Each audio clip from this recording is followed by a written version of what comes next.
Lam Hoy, better known to her fellow peers at the University of British Columbia and popular culture at large as Elisa Lam, was a bright, thoughtful, and imaginative student. Her interests in fashion and talents for writing were weighed down by the unfortunate demons of bipolar disorder and mental suppression, clouding the circumstances that most assume led to her initial vanishing and tragic death. Amateur slinks and professional investigators have spent the better part of almost 6 years digging theoretical tunnel and holding magnifying glasses up to anything and everything that might shed the one decisive clue and the ultimate reason behind Lisa Lam's demise. These probes and perusals combined with assorted observational evidence have only created headaches more than they've solved questions, leaving the uncracked mystery up for grabs by anyone willing to tackle such a brain-bending mind twister as a hope to provide a more substantial reasoning built upon observable evidence and situational analysis. This is an examination of the bizarre circumstances surrounding Elisa Lam's confusing death. Elisa Lam was born on April 30th, 1991, in Vancouver, British Columbia, to two immigrants from Hong Kong, David and Yenna Lam. Her parents opened up a restaurant in Burnaby, Canada, and the family helped operate the popular dining spot called Paul's Restaurant for years. In 2010, Elisa started her first blog on the internet titled Atherfields. Throughout the next couple of years, she used the platform to showcase her love for fashion and clothing, often posting magazine articles and fashion-related photography. She also would openly speak about her struggles with mental illness, constantly fearing her transcript would show her frequently dropped classes and sporadic college attendance. However, she also wrote honestly about her thoughts and ideas about psychology, emotion, and the human spirit. Throughout these blogs, she kept records of her own musings while sharing stories that reflected a bright mind and an intelligent thinker. Writing in a final blog on Atherfields, Elisa announced that she would be transferring her energy and social media presence to Tumblr, starting a page titled Naval Navo, translated as News New. On her page, Elisa shared thousands of pieces of writing, both her own and of various authors. It was apparent on Tumblr that she held deep-rooted interests in classical books and films, experimental art and design, and fashion and culture. Sprinkled amongst these fascinating were bits of dark, brooding images, hinting at a more personal sadness and a conflicted mind full of monsters, melancholy, and misery. In fact, Elisa did have a history with a couple of psychological disorders. This narrative kept under wraps by her family for months after her disappearance and death. Specifically, she was diagnosed for bipolar disorder and depression. Bipolar disorder is a mental ill that causes depression itself, in addition to instances of abnormal and elevated mood called mania or hypomania. To treat these disorders, Elisa took multiple medications such as dextrine, Wellbutrin, and mood stabilizers. For most of her life, Elisa functioned without major ramifications as a result of these struggles. And until the fateful trip to Los Angeles in 2013, she had shown zero signs of breakdown or danger to both herself and others. Despite these characteristics, it's important to remember Elisa Lam as a human being just as we all are. She was a promising student at the University of British Columbia and obviously had author of ideas about the world. She had a family, a faction of hobbies, and most importantly, a future. Unfortunately, it was cut short of her potential as the mystery of her fate began to unravel in December of 2012. On December the 21st, 2012, Elisa gives the first recorded mention of her desire to travel to the West Coast and visit a school in Santa Clara for potential transfer. But a week later, on December the 28th, Elisa mentions on Tumblr that her cell phone has been misplaced. After the new year, on January the 5th, 2013, Elisa mentions planning for her West Coast tour and for the first time suggests meeting up with people via the internet. A couple of days later, on January the 7th, Elisa books her flight for the West Coast tour and tacks on a very eerie message regarding the future on Tumblr. Then on January the 9th, Elisa posts on Tumblr that due to paranoia, she has made a new Facebook account for the 5th time, and reposts a blurb she had written earlier that day. Before the blurb is an introduction in which she claims, "This is the very start of my depression, and today I'm feeling very low." Fast forward to January the 18th when Elisa supposedly arrives in Vancouver on her tour. For days later, on January the 22nd, she supposedly travels to San Diego for the first leg in her journey after missing her initial flight while getting lost in the airport. On January the 24th, Elisa posts on Tumblr that her trip so far has consisted mostly of activities and actions that she participates in back at home on a normal schedule. With this post, she hints at her later actions in Los Angeles, when she says every now and then, "I do something entirely impulsive and reckless." A few days later, on January the 27th, she posts again on Tumblr that she was out with friends at a speakeasy and had in fact lost another phone. Although this time it did not belong to her. Instead, she had borrowed her friend's old BlackBerry for her trip. The next day, January the 28th, Elisa arrives in LA and checks into the Cecil Hotel near Skid Row, a budget motel for tourists in the city. On January the 30th, Elisa's anonymous roommates complain of her odd behavior, and she is moved to a private room on the 5th floor so that she isn't a disturbance to other guests. On January the 31st, the last day of a planned visit in Los Angeles, Elisa is seen for the last time by a couple of anonymous hotel workers. And then finally, by a clerk, Katie Orphan, at the local bookstore. Katie mentions Elisa was by herself, but also outgoing, very lively, and very friendly. Orphan also says that she was talking about what book she was getting and whether or not what she was getting would be too heavy for her to carry around as she traveled. Because Elisa was supposed to check out of the Cecil Hotel that day and travel to Santa Cruz for the last leg on her tour. Both her parents were waiting for a phone call. In fact, Elisa had called her parents almost every night during her trip despite losing her temporary cell phone. After they heard nothing from their daughter, Mr. and Mrs. Lamb flew to Los Angeles to file a missing persons report and assist the Los Angeles Police Department in their search. Throughout the first week of February, both the Lamb couple and Ollie PD scoured the Cecil and the surrounding areas for any trace of Elisa. Police dogs were unable to pick up on her scent, and for the first few days, no clues were uncovered. Elisa's room that she stayed in prior to her disappearance was void of any suspicious items or sign of disturbances, an unsettling occurrence for such a strange vanishing. On February the 6th, the LAPD released an official statement online regarding Elisa Lamb's disappearance and details surrounding the case, urging citizens to keep an eye out for her profile. A day later, they held a press conference on February the 7th, but again received no leads or calls from the general public. Then on February the 14th, LAPD releases the biggest bombshell in the entire case.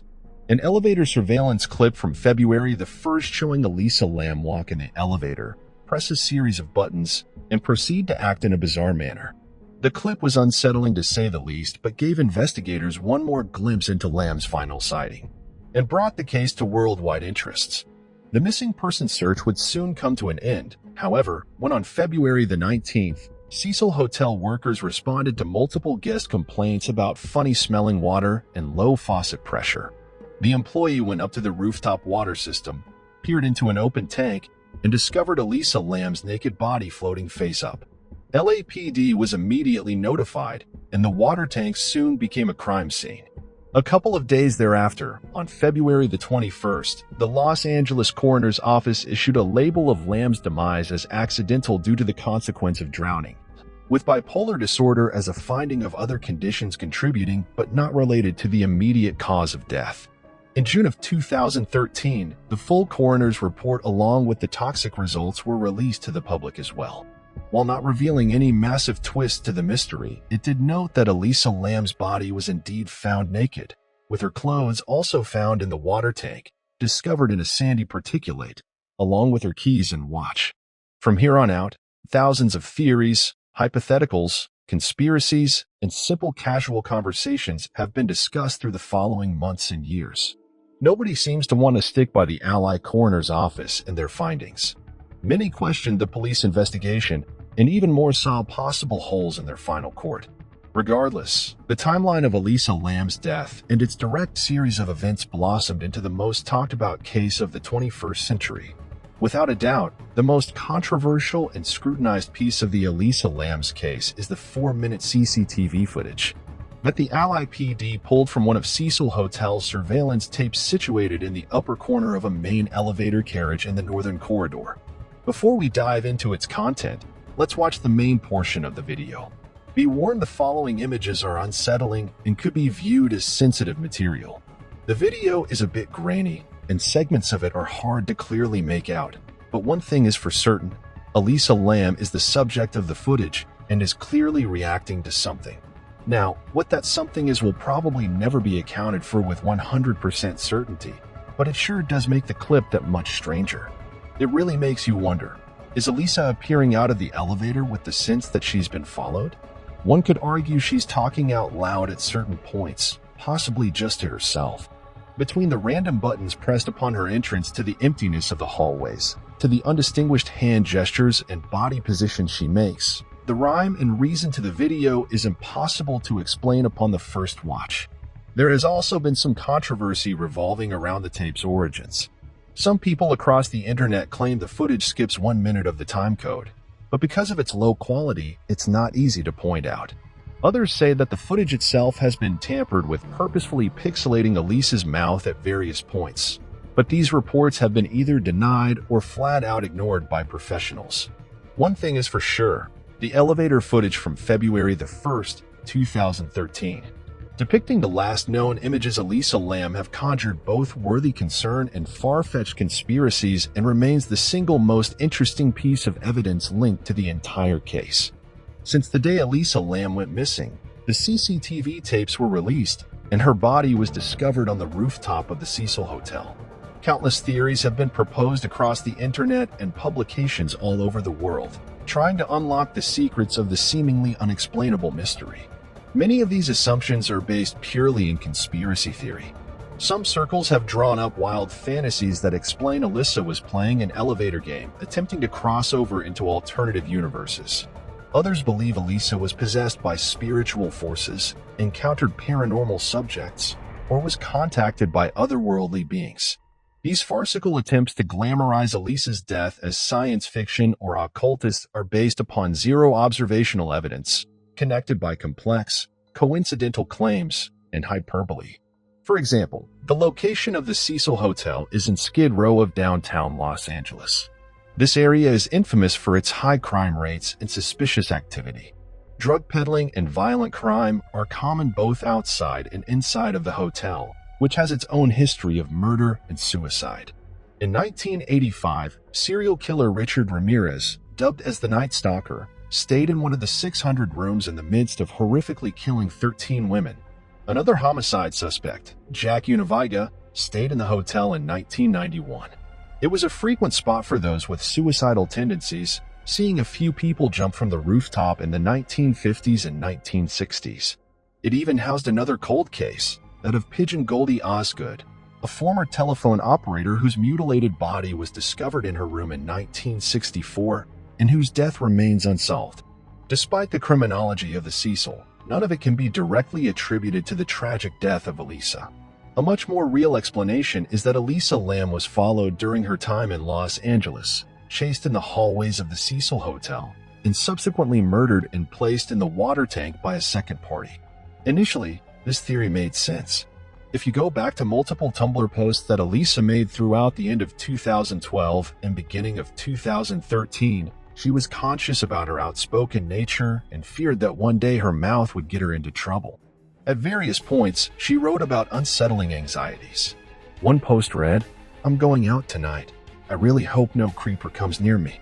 And twice, Elisa was convinced trouble was lurking around the corner at the fault of her tongue, saying, "I really need to be removed from society before my big mouth gets in trouble and I get beaten up," as well as, "My mouth is my downfall and it will get me in trouble. I already do so many stupid things. I have troubles knowing where the boundaries are, and it seems I always make the biggest mistakes at the worst possible moments and get caught and face consequences for getting caught the one time I wasn't thinking and did something stupid to cut corners." So, taking into consideration, she repeatedly sparked the fuses of strangers around her. It's plausible she did it in the wrong place at the wrong time that winter. In addition to Lisa's worries is the manner and how she acted during the elevator footage. After she enters for the first time and presses the floor buttons, she waits a few moments before quickly approaching the elevator's door frame. She then quickly sticks her head out into the hallway and glances from side to side in a hurried manner, then pulling back into the elevator. She pins herself against the wall and then into the corner, acting as if she was avoiding the vision of someone from outside. She goes back to the door frame once more and again cautiously sticks her head into the open. From here, she makes a series of random movements before pressing more buttons. When she returns outside for the final time, it appears as if she is communicating either orally or with her hands. Regardless, number 1 is seen, and Elisa disappears from view. The first part of her movement could indicate she was hiding from another person, but her random footwork and dazed demeanor in the second part of the footage just doesn't make sense if she truly was on the run. The Tumblr post concerns, combined with a suspicious video, make you wonder if there was someone involved with Elisa's death, but there are too many rebuttals to the argument that her cause of death was a homicide. For instance, there were 0 bruises or signs of bodily harm on Elisa's figure, ruling out an assault. All of her belongings were accounted for besides the long-lost cell phone, ruling out robbery or attempted robbery. The eyewitness testimonies by hotel employees and the bookstore clerk claimed she was completely alone and showed no sign of struggle or distress regarding another person. Cameras captured no other suspects around the time of Elisa's recording, and her lack of relationships in a new territory helped rule out a planned or guest-dated murder was unlikely as Elisa had very few friends back at home, let alone in Los Angeles. In the end, there was 0 evidence confirming the theories about murder or foul play, leading both the LAPD and us to rule it out. All of that being said, the official opinion of the Allied Chief Coroner and assigned medical examiners presents a catch-22. They preface their final hypothesis with a warning that the interpretation of the evidence is limited because of the small sample size, particularly the lack of blood samples tested due to low levels. However, they then contradicted themselves when they say that the police investigation ruled that foul play, but also stated a full review of the circumstances of the case and appropriate consultation do not support intent to harm oneself. The manner of death is classified as an accident.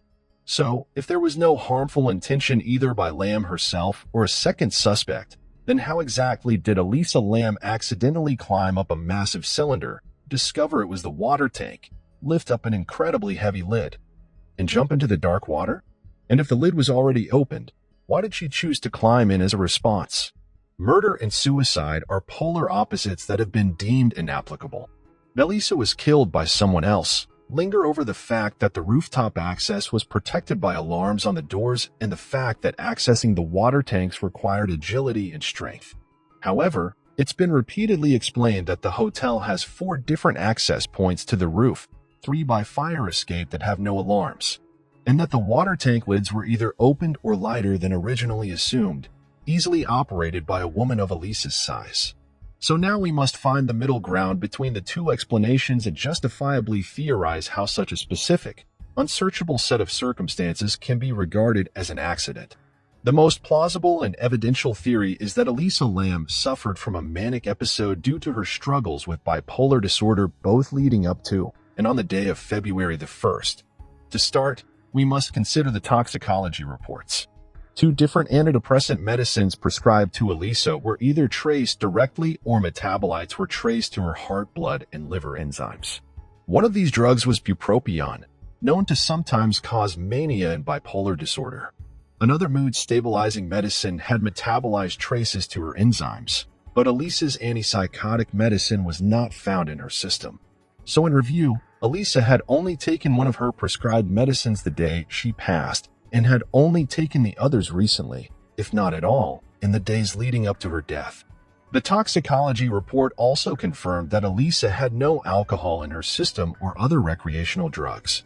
This rules out the possibility that she had been under the influence of substances while on camera in the elevator, or that something such as pills or drunkenness inspired her to climb into the water tanks.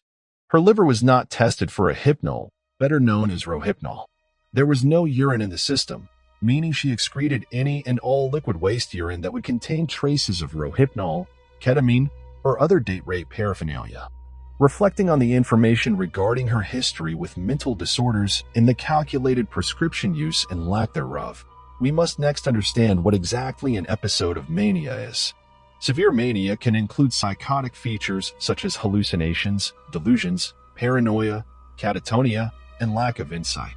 One mental health professional uses the phrase, disorganized yet appearing singularly focused, highlighting its occurrence when Elisa presses the buttons in the elevator at random, appearing intent on some kind of agenda or direction.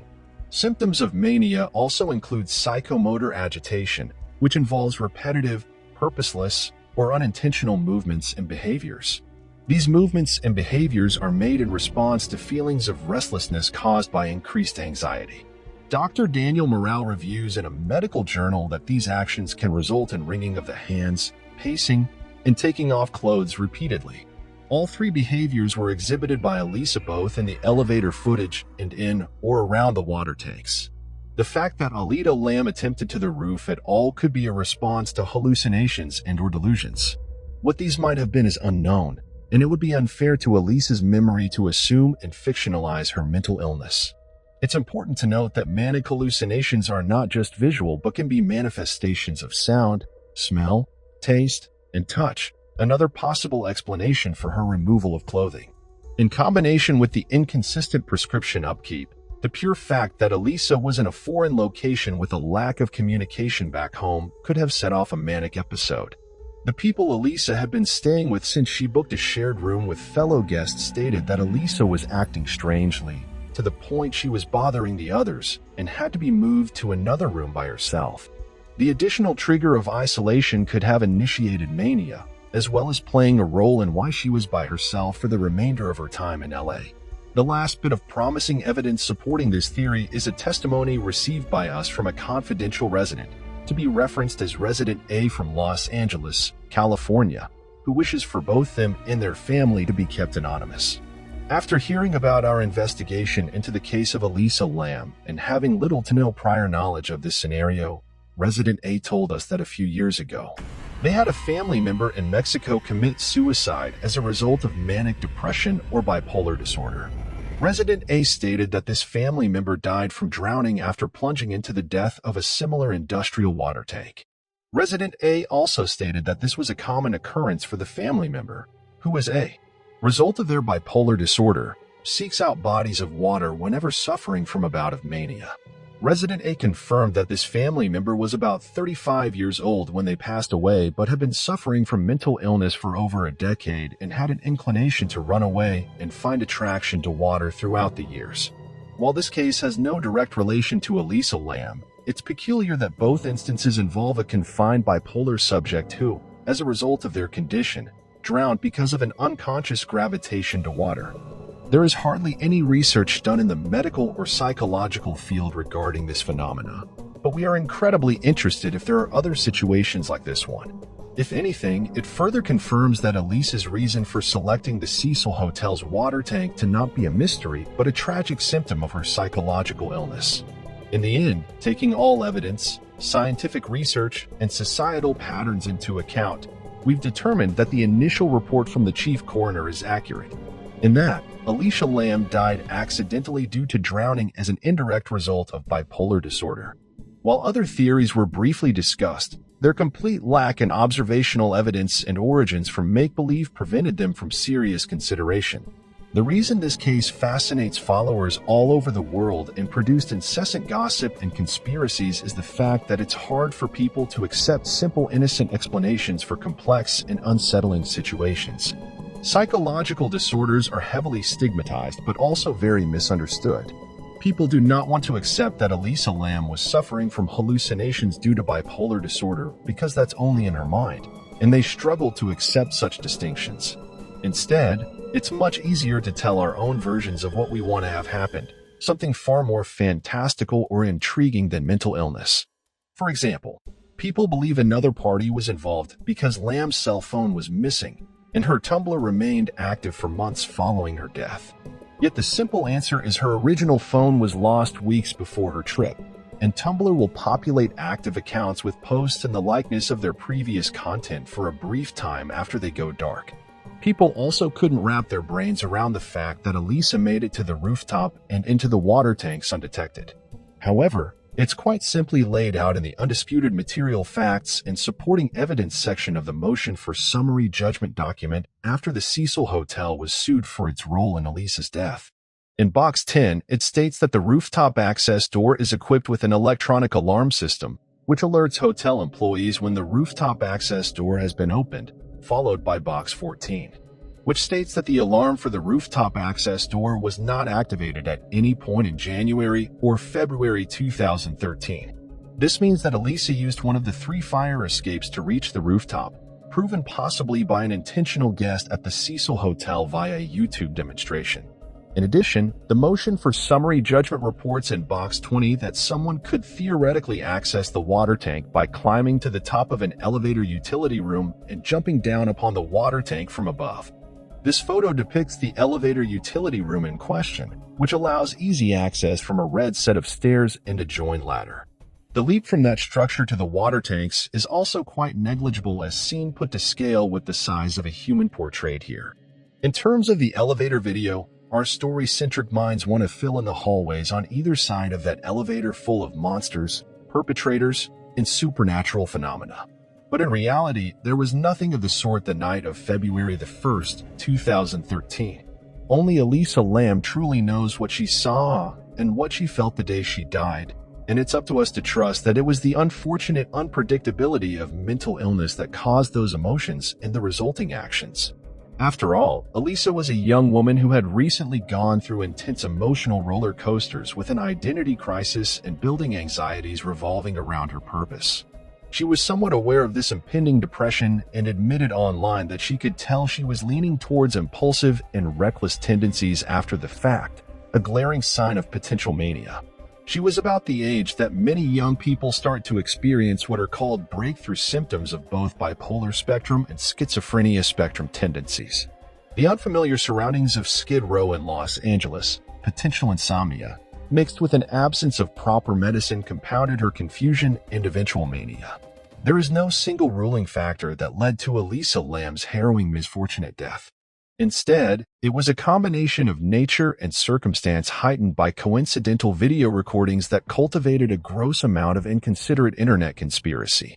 Let this examination of the bizarre circumstances surrounding Elisa Lam's death be a step in the process of ending stigmatization around struggles with disorder and mental illness in general. Elisa was a beautiful human being with unlimited potential. She had interests, hobbies, and dislikes like all of us do. She has a family who still honor her memory. It's time for us to do the same and take lessons from her illustration. Look after those with mental health issues and speak up about it before it creates another confusing saga like that of Elisa. Duke Pearson, 31-year-old Dorothy Fielding went missing in August 1967. Her body was found buried in a shallow grave 8 months later near the 7 Mile Vehicle Park in Spokane, Washington State. 47-year-old Ruby Lampson was reported missing in June 1967, but her remains were not found until 1971. The shallow grave where she had been hidden was also in the 7 Mile Park, not far from Dorothy's grave. In September of the same year, a suicide was reported by Duke Pearson, who was a sheriff's deputy at the time. His wife, 33-year-old Sandra Pearson, was found dead in a car at their family home. Her body was inside the vehicle in the garage. Tin foil had been stuffed into the exhaust pipe before a connecting hose had been fed through the car's rear window. The ignition was armed, then the fuel tank was at least half full. The garage was filled with fumes, but strangely, the engine was not running. This so-called suicide happened 3 months after Ruby's disappearance and just 1 month after Dorothy's. Sandra was 5 months pregnant and left behind her other 2 children. In April 2018, the Major Crimes Unit received a tip from someone who said that Dorothy used to be a member of the Falls View Taven bowling team. It turned out that Ruby was also a member, and the 2 women were friends. It was also rumored that at the time, Dorothy was having an affair with Duke Pearson. Pearson worked for the sheriff's office from 1959 until 1966 when he abruptly quit his job. His colleagues stated that his attitude and behavior became unstable. He even threatened to kill one coworker who asked why he wasn't coming into work anymore. All 3 cold cases were reopened, and Pearson was questioned in April 2018. Although he denied ever knowing Dorothy or Ruby, following further investigation, detectives were finally able to get an arrest warrant 51 years after the crimes had been committed. They made a move to arrest Pearson on the 25th of January 2019. Only to find that the 85-year-old had died 3 days earlier. Henry McCabe, 32-year-old Henry McCabe worked as an auditor in Minnesota and was described as an outgoing and open man. He had 2 children whom he adored and a happy marriage. And the only thing that seemed to be a bit off in his life were reports that some recent bad reviews at work had taken place. On Labor Day, September the 7th, 2015, Henry spent the night out with friends, drinking and having fun at a club. Henry's friend, William Kennedy, claimed he dropped Henry off at a gas station convenience store, Super America, that night near his home after they'd finished partying, and that he'd taken Henry's keys from him while another friend took his wallet to stop him buying more drinks. Reportedly, Henry was in a bad state from drinking too much alcohol. He was last seen alive around 2 a.m. However, when police found that neither Kennedy nor his car were on CCTV that night, they questioned his story about what happened on September the 7th. Kennedy then clarified that he dropped Henry off at a different gas station, a Holiday gas station, and this was verified by surveillance footage. That night at around 2:23 a.m., Henry's wife, who was in California at the time, received an unsettling phone call from her husband. His garbled message consisting of screams, moans, and gurgling sounds heard over the line is chilling to say the least. Henry reportedly says he's been shot, and after a short silence, a voice yells, "Stop it." One news outlets reported that Henry also left a voicemail on his brother's phone, but it is unknown what the voicemail contains. Henry had been dropped off just 20 minutes before the call, and it is not understood exactly what happened in that period of time that led to the disturbing voicemail. His mobile phone was disconnected shortly after the call. 2 months later, on November the 2nd, a kayak uncovered the 32-year-old's body in Rush Lake. At around 4:30 p.m., there were no cuts to his body nor any wounds of any kind, including bullet wounds. So why did Henry claim he had been shot? He was found 6 miles from the gas station where he was dropped off, and police said his body had been there in the water for a long time. The Ramsey County autopsy report claimed that Henry had likely died from drowning in fresh waters, and authorities say there's nothing suspicious about the death. But how does this account for the disturbing voicemail? There are certainly more questions than answers in the case of Henry McCabe, and while many believe he simply drowned by accident, no theory seems to answer the question of the graphic voicemail. Suzanne Lyle, better known to her friends, family, and co-workers as Susie, was an extremely intelligent, thoughtful, and compassionate human. Her interest in technology and talents for computer science were cut short by an unexplainable, untraceable vanishing in March of 1998, leaving all who knew her, both in life and through the World Wide Web, grasping for answers in a sea of evidence that drowned us all in doubt. Amateur sleuths and professional investigators have spent the better part of almost 2 decades digging theoretical tunnels, holding magnifying glasses up to anything and everything that might shed that one decisive clue in the ultimate reasons behind Susie's disappearance. These probes and pursuits, combined with assorted observable evidence, have only created headaches more than they've solved questions, leaving the uncracked mystery up for grabs for anyone willing to tackle it. As I hope to provide a more substantial reasoning built upon observable evidence and situational analysis, this is an examination of the disappearance of Suzanne Lyle. Suzanne Lyle was born on April the 6th, 1978, in Saratoga Springs, New York. She was the youngest of 3 siblings to parents Doug and Mary, who hadn't planned for a 3rd child but welcomed Susie into their world.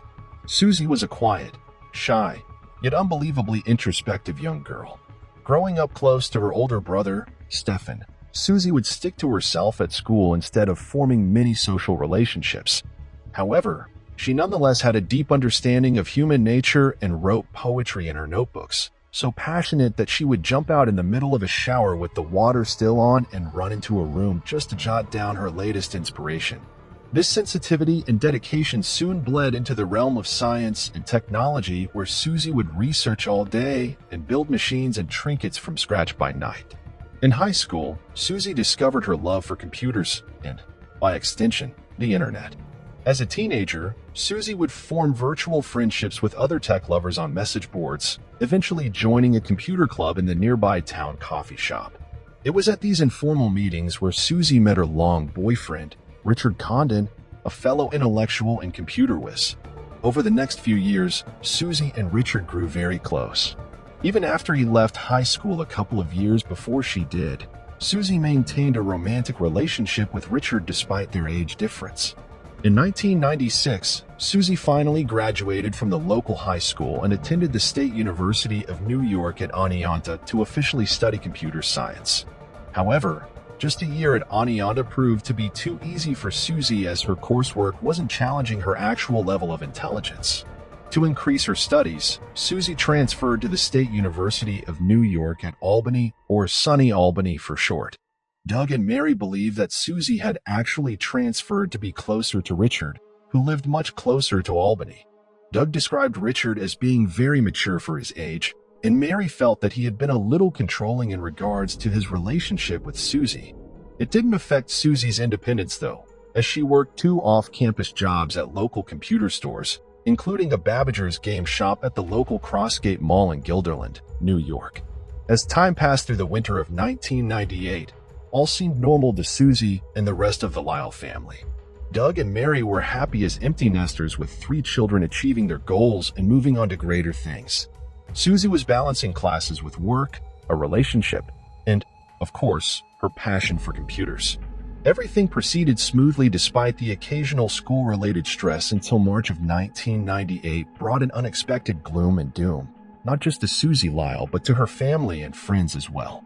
Sometime during the years of 1993 or 1994, Susie meets up with her boyfriend, Richard Condon, on the internet and joins his computer club at a local New York State coffee shop. They soon enter a relationship while both in high school that lasts for the next few years. At various points in the next few years, Susie and Richard's relationship fluctuates, almost breaking apart during a few unstable moments but never creating a hostile or harsh situation. In the summer of 1997, Susie transfers to a state university in Oneonta to SUNY Albany to engage in more demanding courses and supposedly be closer to Richard. Later that year in the autumn of 1997, Susie supplements her in with a couple of jobs.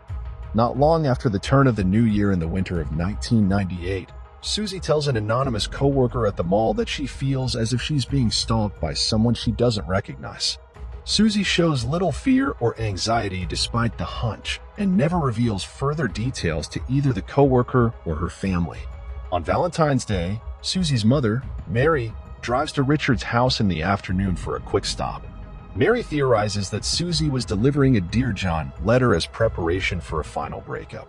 She concludes that Susie's tension increased as a result of seeing someone else.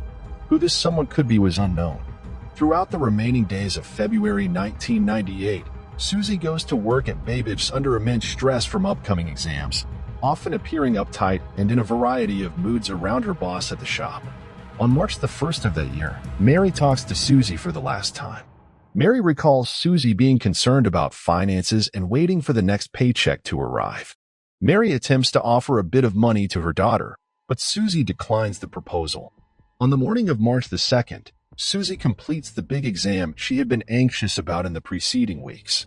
Either right before or right after the exam on the same fateful day, Susie withdraws her usual $20 from an ATM machine located near the bus terminal at Collins Circle, the normal stop for Susie before she leaves for work. Later in the afternoon on the 2nd, Susie makes another uncharacteristic ATM withdrawal at about the same time her shift at Babbage starts in Crossgate Mall, at a machine located near the store again, in the amount of $20. Moments later, when Susie actually clocks in for work at 4 p.m., she appears more like her average self, much calmer than she'd been in the months of February, at least according to her manager. At about 8 p.m. on the 2nd, the manager of Babbage leaves for the day, leaving Susie to finish up her shift per usual. Everything is how it should be, but unknowingly to the manager, this is the last time he'll make contact with her. Around an hour later, at 9:20 p.m., a nighttime security guard at the backlit of Crossgates Mall cannot confirm with 100% certainty that he saw Susie Lyle leave the store, but does mention that nothing was out of the ordinary. Even though the employee exit area was poorly lit, it's understood that at that time, Susie boarded a Capital District Transportation Authority bus headed towards campus profile by the bus driver at the time. This is the last confirmed sighting of Suzanne Lyle before her disappearance. After a 25-minute commute at 9:45 p.m., the bus makes its scheduled stop at Collins Circle. The driver at the time could not remember if Susie had exited, though a friend of hers claimed she saw her get off the bus and walk away. This would be the last unconfirmed sighting of Suzanne. The next morning on March the 3rd, Susie's boyfriend, Richard, makes a call to her parents informing them that he never received a call or email from Susie the night before after returning from work and couldn't reach contact with her. Just a few hours passed by before Doug and Mary contact Sunny Albany campus police to officially announce that Susie is missing. The campus police do not immediately react, however, and say periods of absence for college students are common. One of the officers attended Susie's next class to look for her, but she never arrives. At 4 p.m. on March the 3rd, Mary has the idea to call Susie's bank and inquire about her spending history. The bank reveals that Susie's bank account had been accessed at an undisclosed ATM machine a minute before Mary's phone call. The amount taken was Susie's normal withdrawal of $20, but the location wouldn't be known until the next day. The morning of March the 4th, Susie's bank calls Mary again to inform her that the location of the ATM transaction came through. It was recorded by a machine at Stewart's Shop convenience store in Albany, a few miles away from campus, and in a part of town rarely visited by Susie. When the mail arrives later on March the 4th, Mary Lyle discovers a birthday card from none other than Susie herself. It seems like a normal gesture, but the timing is certainly peculiar and a bit unsettling, as Susie included a note that said, "See you soon," inside the card. On March the 5th, after attending another one of Susie's classes in which she was unaccounted for, the case had become an anomaly compared to most missing student profiles and calls in New York State Police to assist in the impending search. In the following weeks during heavy police investigation, Richard Condon is interviewed but quickly understood as innocent. Richard provides an alibi for the night of March the 2nd in which he was playing video games with another friend.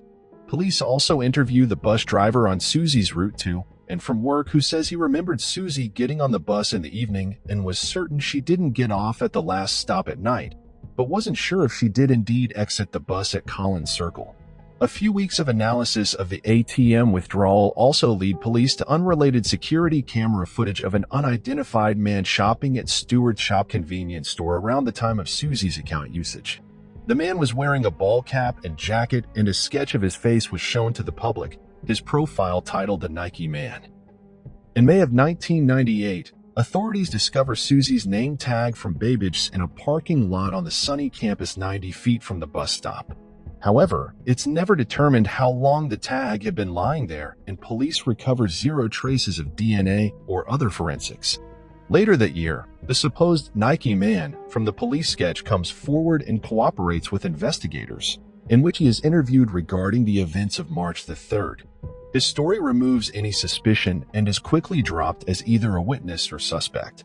Despite endless searches and efforts over the next 20 years, no new evidence or leads turn up. The most recent development in the case is in 2016 when Mary Lyle teams up with local experts in detailed underwater mapping after she repeatedly felt odd feelings while driving over the Crescent Bridge on top of Mohawk River. Unfortunately, nothing of significance is reported, and the disappearance of Suzanne Lyle remains cold as of this moment.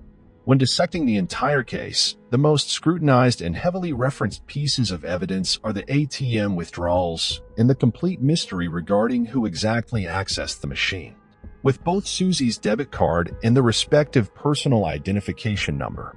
The most glaring detail with this case point is the time in which it happened. Somebody accessed Susie's account well after she was last seen. This alone makes little sense.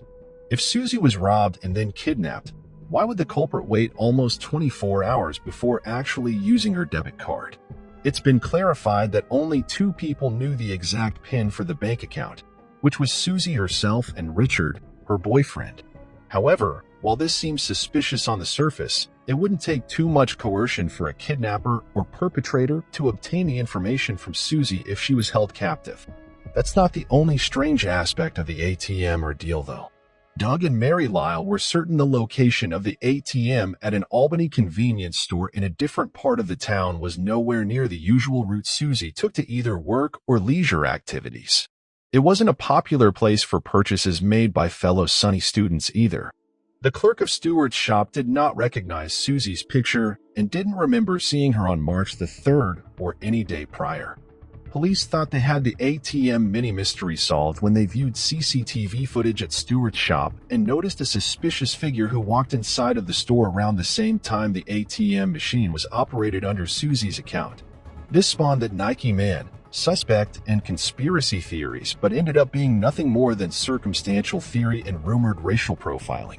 Of course, the frustrating part about the CCTV footage and the ATM use is the fact that the cameras do not actually cover the ATM machine itself. Instead, they are positioned above the counter inside of the store.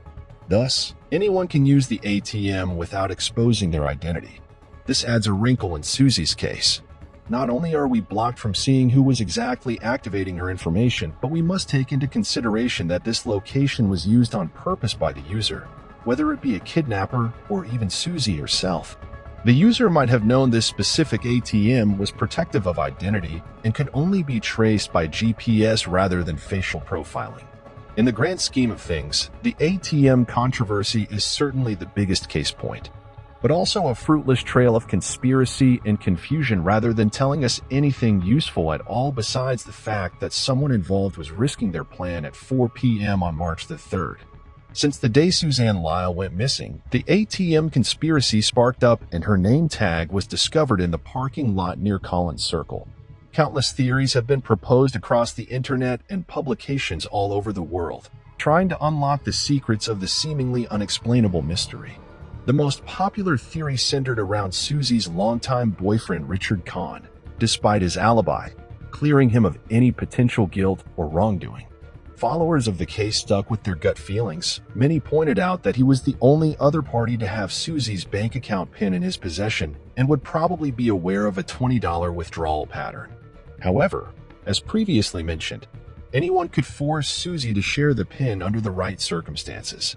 And it wouldn't make any sense for Richard to leave such an obvious clue behind when people knew he would use the ATM at will. Because so many kidnappings and murders involved two familiar parties, Richard was an easy target due to his close connection with Susie. They did initially meet over the internet, which immediately drew red flags for Susie's parents. Doug Lyle described Richard as an incredibly intelligent individual mature beyond his years and devoted to he and Susie's relationship.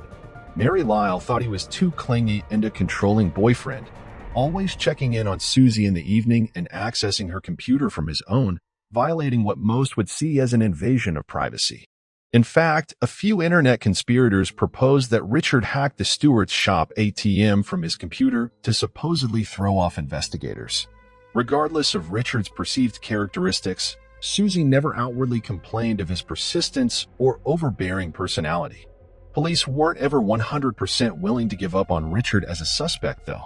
After a couple of months of investigation and around the time that Nike Man theories went up in flames, police attempted to conduct a second round of interviews with Richard.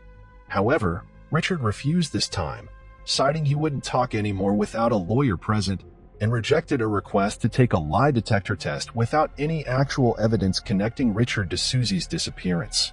Authorities took this as a sign to move on. Yet the same persistent conspirators, both online and in person, viewed Richard's later absence to be a potential admittance of guilt. In rebuttal, it's important to remember that Richard fully cooperated with all questioning in the first round. Police questioning is not an enjoyable process, and having to deal with a heated interrogation with an already established alibi couldn't have been very helpful to the search anyways. Polygraph tests are also incredibly unreliable and often inaccurate. It would make sense for Richard to fear that his own anxieties and nerves bubbling up during an interview would skew the lie detector test and falsely imply his guilt. A common issue seen in criminal investigations throughout the years.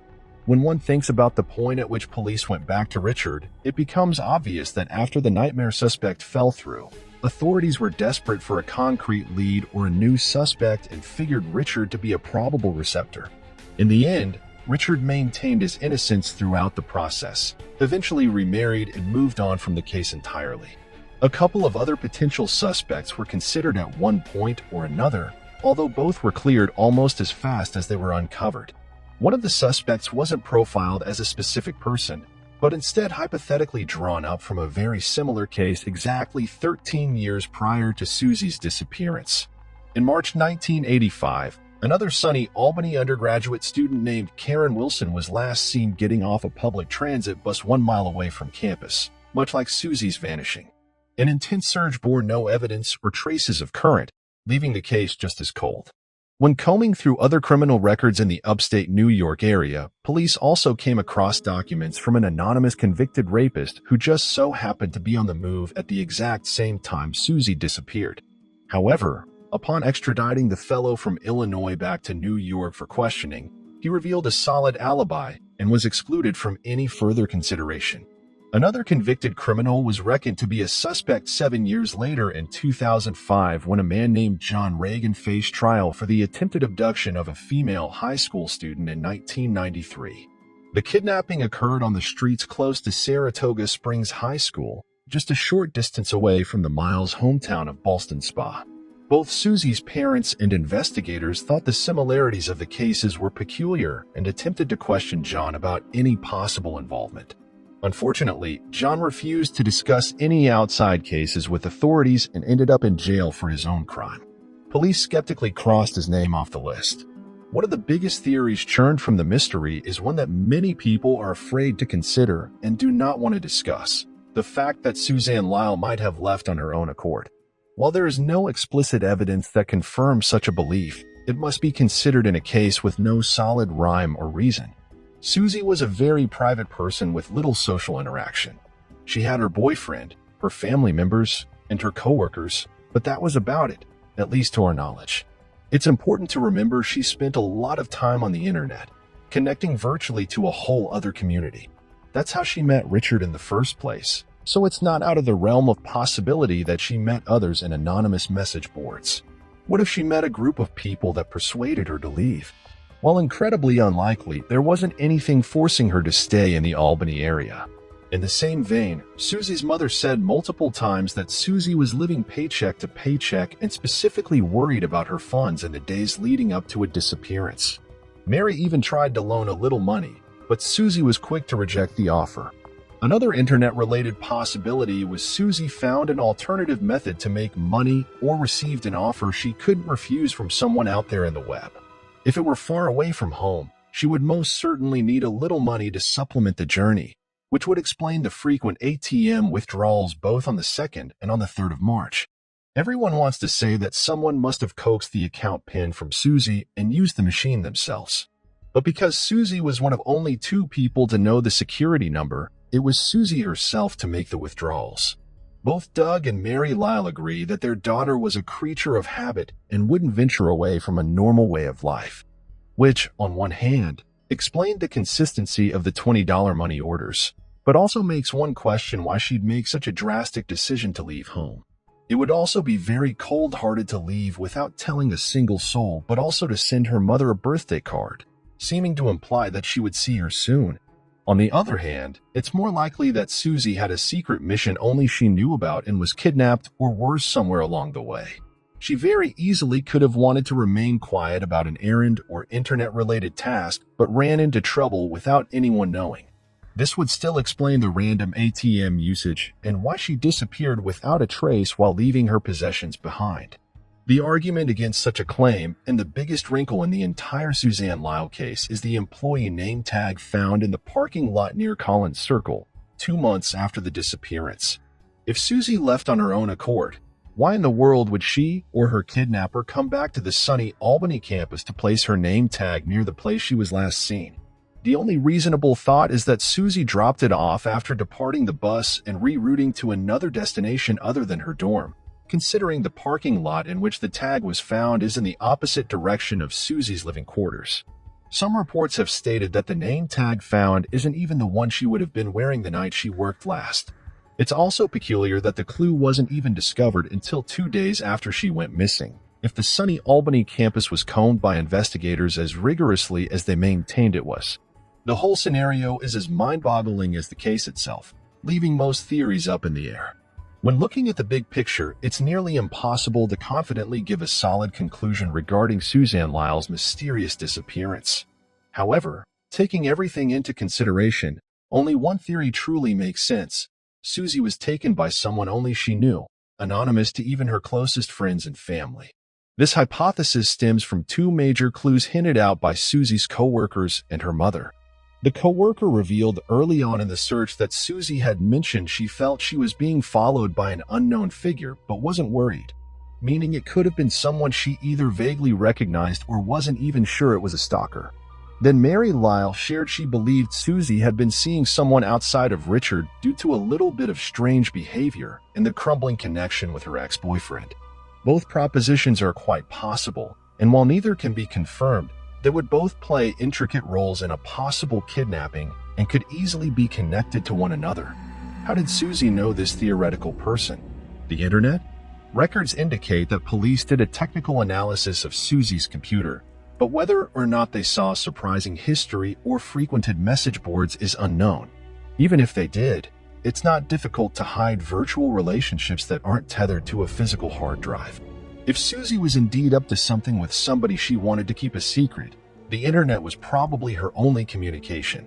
Inclusion of the fact that Susie was incredibly gifted with computer science and a longtime internet user only legitimizes this theory. She could have hidden this information from Richard, who had access to her files and took the secret with her. We've also concluded that the prime mystery at Collins Circle didn't actually happen at Collins Circle at all, but instead occurred as an unspecific location between the Crossgates Mall and sunny Albany campus.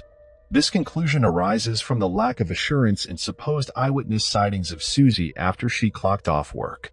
The night security guard of the mall said nothing was out of the ordinary in the back employee parking lot.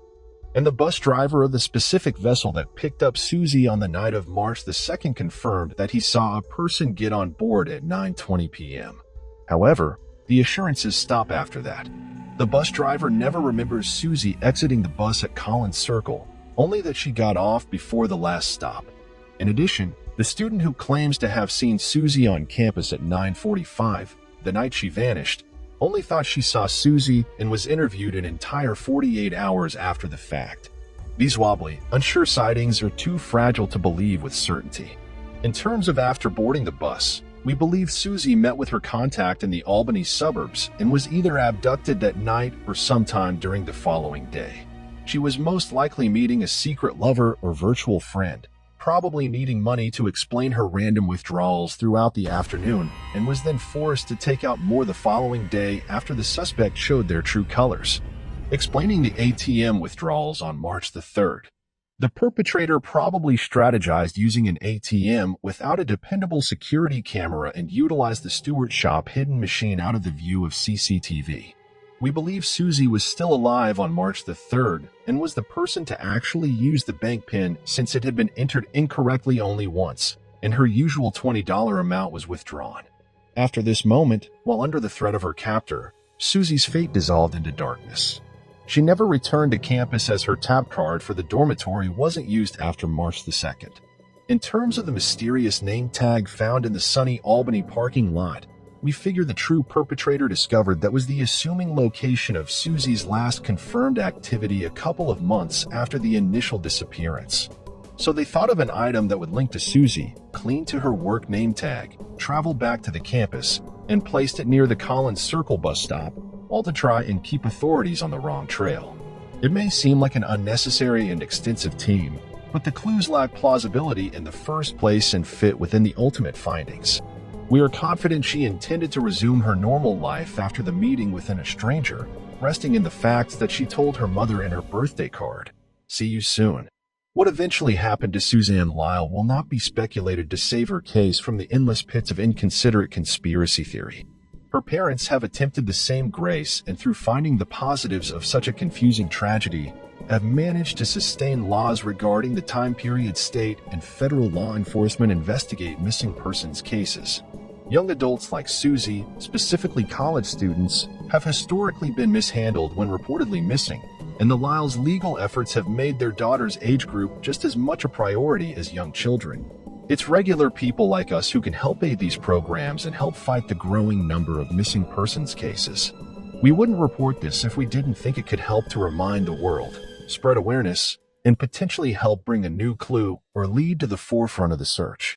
Until we find her, Susie will remain a symbol of inspiration and remembrance.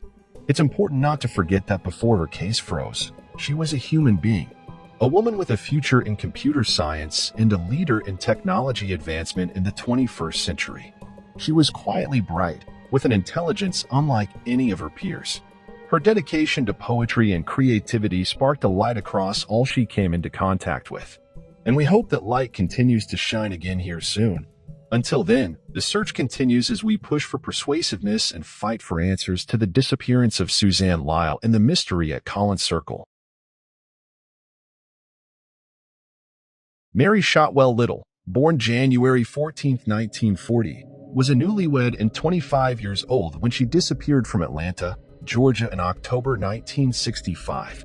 She worked as a secretary at C&S Bank and had married just 6 weeks before her disappearance to Roy Little, a bank examiner training to be an auditor.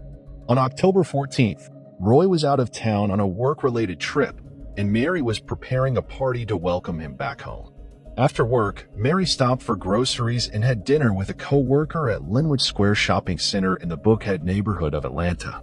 She appeared to be in good spirits and spoke happily about married life. Around 8 p.m., she left her colleague, saying she'd see them the next day. This was the last confirmed sighting of Mary. When Mary didn't show up for work the next day and didn't call in sick, her boss and colleagues became concerned. Her boss spoke to the co-worker she dined with, who mentioned seeing Mary's metallic pearl gray 1965 Mercury Comet with Georgia license plate number 282 in the parking lot. However, when the boss asked the shopping center security to locate the car, they couldn't find it. When the boss returned, he found the car exactly where the colleague said it would be. Several strange clues surrounded Mary's vehicle. Firstly, it had a coating of red dust on its exterior, suggesting it had been driven down a dirt road. Secondly, there were unusual contents inside. The groceries from the previous evening were still there, along with several pieces of Mary's clothing. Her slip, underwear, and girdle were neatly folded and placed on the console between the front seats. Her bra and stocking were found on the floor, the latter cut, likely with a knife. Traces of blood were found on the clothing and smeared in various parts of the car. Investigators noted a minimal amount of blood, comparable to that of a nosebleed. Bloody fingerprints were found on the steering wheel. Although limited blood testing was available in 1965, the blood found in the car matched Mary's blood type, leading to the presumption that it was hers. The case took an even stranger turn. Mary's bank card was used twice in North Carolina. On October 15th, it was used in Charlotte and then in Raleigh. Attendants at both locations recalled a woman with a small head injury and bloodstains on her head and legs. She appeared to be with 1 or 2 middle-aged men who seemed to be directing her. She didn't ask for help and attempted to hide her face from the attendants. The time between credit card usage was 12 hours, though the distance between the two cities was only 2 to 3 hours. Mary's car had a North Carolina license plate, which came from a recently stolen car. Investigators suspected this was why the car hadn't been initially spotted by security. It was speculated that the car was hidden on October 14th and returned to its parking spot on October 15th. A $20,000 ransom demand was made to Roy, but when an FBI agent went to make the drop, they found an empty piece of paper at the designated location. The ransom demand was considered likely to be a cruel hoax. Numerous theories surrounded Mary's case. Suspicions initially fell on Roy, her husband, but he was eventually ruled out as a suspect. Mary had reportedly received odd phone calls and flowers from a secret admirer, but the identities behind these gestures remained unknown. Friends revealed that Mary expressed fear of being alone at home and driving unaccompanied before her disappearance. The case took a more bizarre turn when it was suggested that Mary might have been involved in uncovering a scandal at her workplace involving sexual harassment and a potential prostitution ring, possibly leading to her disappearance. Despite various theories and investigations, Mary Shotwell Little's disappearance remains unsolved. The case file went missing, and Mary has not been seen or heard from since. Her father passed away in 1979, but her mother continues the search for answers. Tracy Nelson, who should have been celebrating her 21st birthday, was tragically found stabbed to death in her apartment by her husband, Jeff, on January 5, 1981. While Jeff was out purchasing a birthday gift for Tracy, she remained at home. Her friends' attempts to wish her a happy birthday went unanswered, as they presumed she was occupied with her busy life. The shocking truth was that Tracy had been murdered. She had sustained multiple slash wounds above the waist, and her throat had been slit. Despite the lack of signs of struggle or forced entry in the apartment, the case presented several peculiar clues. Tracy's tortoise-colored keyring with her name on it was taken from her home, leading investigators to suspect the killer held onto it as a trophy. A sketch of the keyring, a 1-inch by 4-inch rectangle, has been released in hopes of prompting information. Another bizarre discovery was the Southwestern Bell cable logbook found in Jeff and Tracy's home. The logbook indicated that work on Tracy's cable had been scheduled for that day at 11:51 a.m., but further investigation revealed that no cable repair company was slated to be there. It's theorized that the murderer might have used this book to gain access to Tracy's home without arousing suspicion. Despite authorities following up on 1,600 leads and discovering a single unidentified fingerprint in the apartment, 2 witness accounts describing potential suspects in the area have not led to successful leads. Descriptions of the men varied slightly, with details about their physical appearance differing between the 2 accounts. These unsettling clues have not resulted in any definitive breakthroughs, and the case of Tracy Nelson remains unsolved almost 4 decades later. Craig Price, dubbed by the media as the Warwick Slasher, was just 13 years old when he committed his first murder. On October 11, 1973, in Rhode Island, little is known about Craig's family life and upbringing. What is known is that from a young age, he had a juvenile record that included charges of robbery, stalking, assault, and drug use. Despite his questionable criminal record, nobody expected the young boy to take a life. On July 27, 1987, Craig broke into the home of 27-year-old Rebecca Spencer, a woman who lived just 2 doors down from him, and stabbed her 58 times with a kitchen knife. Then, on September 1, 1989, when Craig was 15, he broke into the home of 39-year-old Joan Heaton, who lived there with her 2 daughters, with the intent to rob them. Under the influence of weed and LSD at the time, he stabbed Joan 57 times, her 10-year-old daughter Jennifer 62 times, and her 8-year-old daughter Melissa 30 times. Melissa also suffered a crushed skull as Craig struck her with a kitchen stool. He even bit Joan and one of the girls. The attack was so aggressive that the blades of the knives he used broke off from the handles and remained inside the victims' bodies. Despite living near both crime scenes and having a juvenile record, police didn't consider him a suspect until the FBI linked both crimes, suggesting they were likely committed by someone nearby and who had injured his hand in the struggle. On September 5, 1989, during an interview, the 15-year-old's cut hand was noticed by 2 police officers.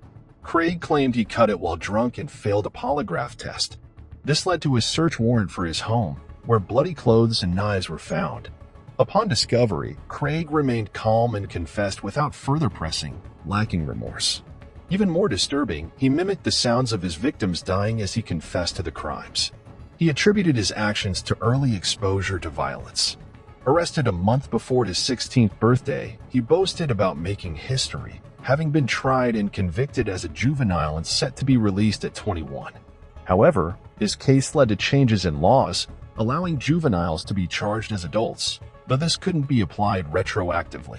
Citizens opposed to the release of Craig Price lobbied for his imprisonment due to the brutal nature of the crime. Several state psychologists agreed that he was a poor candidate for rehabilitation. While in prison, Craig faced charges for criminal contempt, extortion, assault, and probation violations. These crimes ensured he wouldn't see freedom on his 21st birthday. Despite being denied parole in 2009 and being set for release in 2022, in April 2017, he was accused of stabbing another inmate and was sentenced to a further 25 years in January 2019. At 46 years old, Rhode Island can rest assured that the Warwick Slasher will remain behind bars for life. The Babes in the Wood. In 1987, Russell Bishop was found not guilty of the murders of Karen Hadaway and Nicola Fellows, who were both only 9 years old. Their bodies have been found less than a mile from their Brighton homes in a dense, wooded area known as Wild Park. They had both been sexually assaulted and strangled. Bishop volunteered himself in the search for the missing schoolgirls and was one of the first people to arrive on the scene. Bishop's then partner and mother of his children said that a sweatshirt found at the murder scene was his, but the trial fell apart when she later retracted this claim. Bishop's continued to protest his innocence and pleaded with the police to find the real perpetrator so that he could clear his name. But just 3 years later, Bishop was back on trial again, this time for the attempted murder of a 7-year-old girl who he snatched off the streets of Brighton and shoved into the boot of his car. He drove her to a wooded area, sexually assaulted her, and after strangling the young girl left her for dead. Luckily, she survived the attack and proved to be an exceptional witness. At the Idaho parade, Bishop tried to disguise himself by wetting his hair, but the girl picked him out anyway.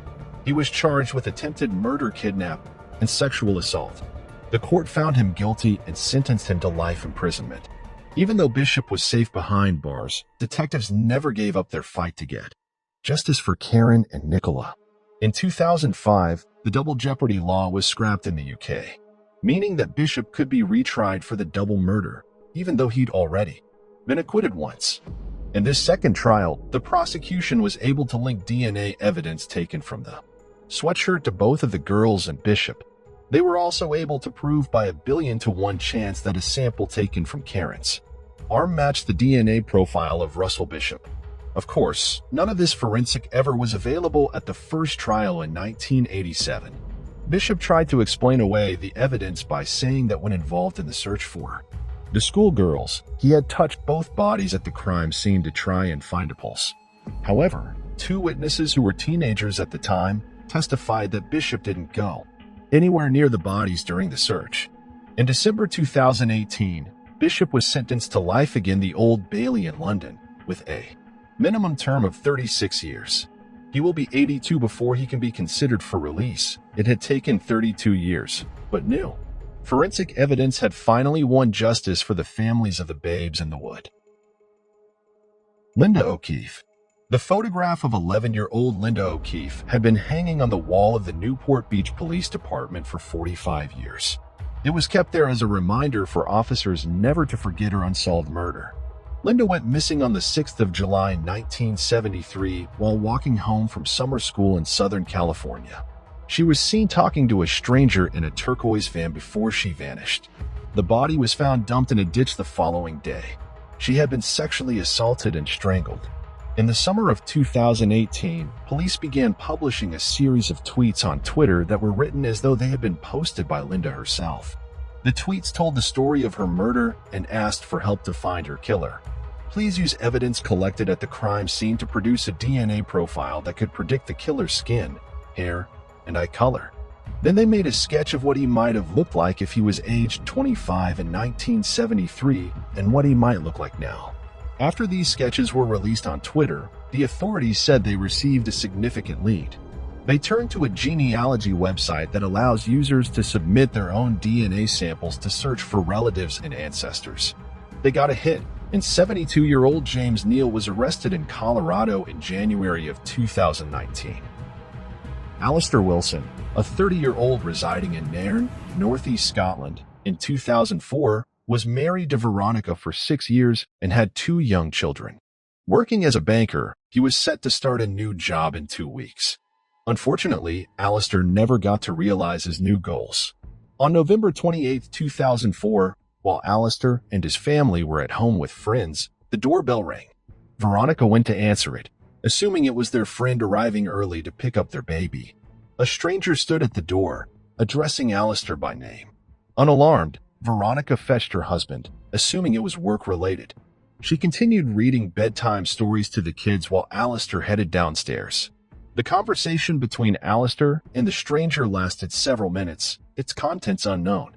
Alistair returned looking perplexed, not fearful, holding a bright blue envelope addressed to Paul. Puzzled, Veronica let him return downstairs to find the man, who was still at the doorstep. Several gunshots echoed. Panicked, Veronica ran to her husband as he lay injured, but he died an hour later in the hospital. The blue envelope had disappeared. 10 days later, a maintenance worker found an antique gun in a nearby drain, confirmed as the murder weapon, yet without the killer's DNA. The murderer, described as white, stocky, 5 feet 6 inches to 5 feet 10 inches, around 35 to 40 years old, wore a dark baseball cap and a jacket. The police sketch remains unreleased, contributing to the mystery of Alistair's unsolved murder, later termed the doorstep murder. Speculations vary: a hired hitman, criminal debts, mistaken identity, or a purpose for the blue envelope. Online discussions ponder whether Alistair was supposed to place something in the envelope, theorizing that he was shot because he didn't comply. The absence of an explanation for the envelope's contents or the Paul label remains a question. The murder remains unsolved, leaving Veronica in the same house, raising her children without their father. Graham Frederick Young, born in Middlesex, England in September of 1947, was fascinated by poisons from a young age. His interest quickly turned sinister when he began to experiment on the people around him, but it took a long time for Graham to finally be caught and put behind bars for good. In 1961, Graham began to poison his family so he could study the effects the substances had on the human body. He started with his stepmother, 37-year-old Molly, who suffered unexplained vomiting, diarrhea, and stomach pains. His father, Fred, aged 44, soon followed in her footsteps. Then finally, Graham's sister Winifred began to feel the effects, as did several of his friends. Graham fell ill too, but to a lesser degree. It's not known if this was intentional or an accident. Later in November 1961, Winifred was served tea by Graham, and she took only one mouthful before spitting it out as it tasted sour. On her morning commute, she found herself hallucinating and was sent to the hospital, where it was discovered that she had been exposed to atropine, belladonna's trope, also known as deadly nightshade, a plant extremely toxic when ingested. When Fred confronted his son about this, Graham retaliated by blaming his sister for mixing her shampoos in the teacups. Fred found nothing incriminating in his son's bedroom, but told him to be more careful. It was only 6 months later, on April 20th, 1962, that Molly Young died from poisoning, and Fred was taken to the hospital, where he was told that just one more dose of poison would have killed him. On the back of this turn of events, Graham's aunt became suspicious of him, as did his science teacher, who found bottles of poisons in his desk and reported it to the school principal. Graham was sent to a psychiatrist and was arrested on May 23, 1962. He confessed to the attempted murder of Fred, Winifred, and one of his friends. Molly's death was not considered suspicious given that she'd sustained a prolapse of her spinal bone in a traffic accident, and there was no way for investigators to check her cause of death, as she'd been cremated at Graham's suggestion. The 15-year-old was detained under the Mental Health Act at Broadmoor Hospital and was subsequently diagnosed with a personality disorder and schizophrenia. Later analysis of Graham's behaviors and personality indicated he may also have been on the autism scale too. In 1970, Graham told the hospital psychiatrist that he was no longer obsessed with poison and violence. But in secret, he was studying medical texts and experimenting on inmates and staff, one of whom died due to his investigations. A year later, in February 1971, Graham was released, supposedly fully recovered. He got a job at a laboratory, which was not informed of his past conviction, and his probation officer never checked in with him. Not long after, the now 24-year-old started work, his foreman became ill and died. Sickness swept through his workplace and was mistaken for a virus. Some of his colleagues even required hospitalization. It seemed Graham Young's famous tea was making its rounds again. It's believed about 7 people were non-fatally poisoned, and after the new foreman became sick, he quickly quit the job. Another workmate became Graham's 4th and final victim. Suspiciously, Graham asked the company doctor if thallium had been considered, and he told one of his colleagues that he studied chemicals as a hobby. Alarmed, the workmates then went to the police with this information, leading to Graham's second arrest on November 21, 1971. Authorities found several poisons on his person and in his home, plus a diary that noted the dose's effects and whether he'd let someone live or die. Despite the evidence stacking up against him, Graham pleaded not guilty, claiming that the diary was simply a fantasy novel. This did not wash with the jury who convicted him, and he was sentenced to life in prison. Behind bars, Graham befriended the infamous Ian Brady, the Scottish serial killer, who was one half of the guilty party behind the Moors murders. They shared an obsession with Nazis and Hitler. Graham died 1 month before his 43rd birthday in August 1990 from a heart attack. He is known as the Central Bins poisoner and the teacup poisoner. Graham Young's disturbing crimes provoked a copycat in November 2005 when a 16-year-old Japanese schoolgirl was arrested for poisoning her mother with Valium. She claimed she was fascinated with Graham, having seen the 1995 black comedy film about his life called The Young Poison's Handbook. She kept an online blog like Graham kept a diary, although no recent updates can be found. Her mother was in a coma in 2005. Sandy Charles, born in 1980 in northern Saskatchewan, there didn't appear to be anything odd or unusual about Canadian boy Sandy Charles. While there's little documented about his life before his crime, it seems apparent that nobody thought he was a child to be concerned about. All that changed in 1995. At 14 years old, Sandy was fascinated with the 1989 movie Warlock and watched it repeatedly. The horror film, rated for ages 15 and above, suggests that if a person drinks liquefied fat of an unbaptized child, they can fly or gain special powers. There is little information as to how Sandy conceived his plan, but on July 8, 1995, he stabbed a boy with a knife, beat him with a beer bottle and a rock, then cut strips of his skin from him and boiled them down. His victim was Jonathan George Timpson, born on December 30th, 1987, described as playful and outgoing. The 7-year-old's hero was the masked crusader Zorro. Jonathan's body was found just a few days later on July the 11th in the woods a few hundred yards from his grandma's house. His head had been crushed and his throat had been slashed. 10 to 15 strips had been carved out from his skin. Sandy had an 8-year-old accomplice named William Martin, who was too young to be tried at the time, but it's unknown what his role was in the killing. While it's unclear what evidence led police to Sandy Charles's doorstep, he was later convicted as an adult and sent to a psychiatric hospital, having been found not guilty by reason of insanity in August of 1996. Sandy had told police officers, "There's a spirit in my room which gave me these thoughts." Reportedly, the 14-year-old had been contemplating suicide when a voice told him that it might be just as good to kill someone else. He was later diagnosed as a schizophrenic. It was discovered that Sandy had ultimately suffocated Jonathan after a failed attempt at breaking the young boy's neck. A knife was also found lodged in Jonathan's eye. Sources conflict on whether or not Sandy consumed the boiled-down fat, which he'd taken and cooked from Jonathan's body. Allegedly, he said that he did not drink it as he just wanted to stay the way he was. In June 2000, at the age of 17, Sandy attacked a prison nurse but only spent 1 day in solitary confinement as punishment. In 2014, he told the court that he wanted to be socialized enough to re-enter society, but his request to move to a different institute was denied. It's unlikely that Sandy Charles will be released from the psychiatric hospital in which he resides. Let us know your thoughts in the comment section, and don't forget to subscribe to our channel.